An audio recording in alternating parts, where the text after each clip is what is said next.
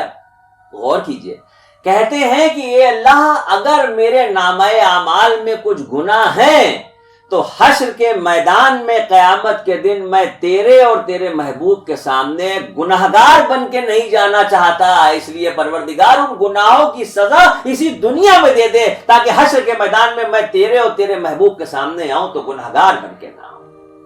آپ صلی اللہ علیہ وسلم نے فرمایا کہ خبردار، حالانکہ ان کی نیت دیکھیے، ان کا جذبہ دیکھیے، کیا تعلق رہا ہوگا۔ اس کے بعد بھی ہمارے نبی نے فرمایا کہ خبردار، یہ تمہارے لیے نہیں امتیوں کے لیے پیغام دے رہا ہوں کہ کبھی بھی ہم اس کے غیظ و غضب کے قابل ہے ہی نہیں۔ وہ رحیم ہے، وہ کریم ہے، وہ دلوں کی دھڑکنوں کو سننے والا ہے، وہ نیتوں پہ فیصلے کرنے والا ہے۔ جب بھی اس کی بارگاہ میں ہاتھ اٹھاؤ تو یہ کہو کہ مولا میرے گناہوں کو اپنے فضل سے معاف کر دے، میرے پاک پروردگار نبی کریم سرکار دو عالم صلی اللہ علیہ وسلم کے صدقے میں میرے گناہوں کو بخش دے، میری خطاؤں کو معاف کر دے۔ اے اللہ کسی آزمائش کے لائق نہیں ہے ہم، اے اللہ کسی امتحان کے لائق نہیں ہے، مولا کسی کا قرضدار نہ کرنا، مولا کسی کا محتاج نہ کرنا، پروردگار تیرے سوا کسی کے سامنے یہ ہاتھ نہ پھیلانا پڑے۔ دونوں جہان کے مالک تیرے سامنے جھکا ہوا سر اور اٹھے ہوئے ہاتھ اس بات کی خواہش ظاہر کرتے ہیں میرے مالک کہ تیرے سامنے سر جھکا کے ہاتھ پھیلا کے مانگنے کی صلاحیتیں مل جائیں اور دنیا کے سامنے ہاتھ اٹھا کے دینے کا سلیقہ مل جائے۔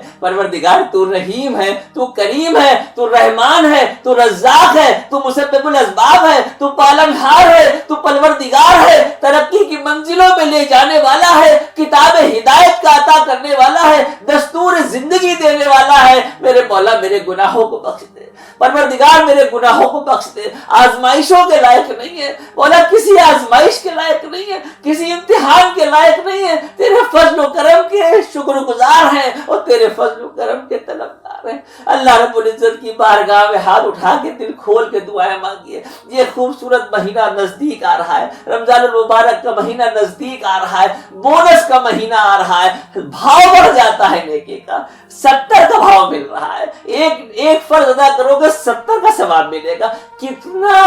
کتنے گناہ ہوئے ہوں گے زندگی میں، اور اگر ایک گناہ پچھلی زندگی کا نوٹ بھی ہو تو پھر وہ سارے گناہ ایک طرف ہیں، اس کی رحمتیں ایک طرف ہیں۔ میرا دل کہتا ہے، میرا یقین کہتا ہے کہ اگر انسان کو یہ نہ پتا ہوتا کہ وہ رحیم و کریم ہے تو کوئی گناہ نہ کرتا۔ ہمارے کانپور میں کسی نے بہت خوبصورت ایک شعر پڑھا تھا، اس موقع پہ میں آپ کو بتا دیتا ہوں کہ آپ دیکھیے نیت دیکھیے، بندے کا جذبہ دیکھیے۔ وہ کہتی ہیں کہ اے خطا پوشے دو عالم،